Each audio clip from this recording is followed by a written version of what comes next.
You don't just automatically get those checks.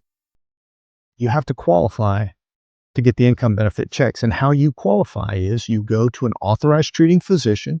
The authorized treating physician either takes you out of work completely or puts you on light duty restrictions, and your employer cannot accommodate those light duty restrictions. Now, for the first 7 days, no one gets income benefits.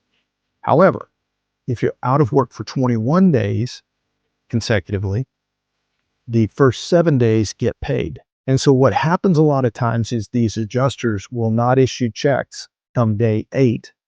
We owe him money, so let's just go ahead and cut him a check.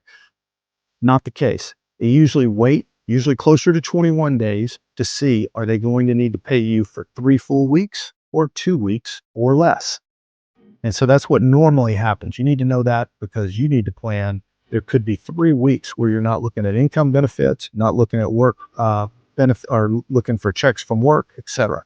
So that's something you need to plan for with your family.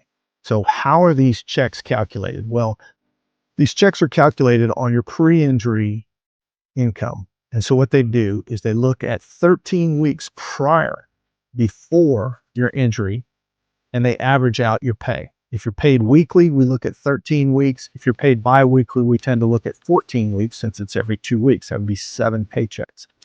And they take the gross amount of your pay and they average it out. And that is what is called your average weekly wage. Then they pay you 2/3 and or 67% of your average weekly wage.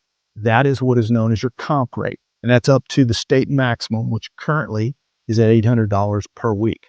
Now, if you were injured many, many years ago, the state maximum could have been less. It changes from time to time, not every single year, but it does change from time to time. So if you have any questions about what the maximum was, certainly you can take a look at the Georgia State Board of Workers' Comp.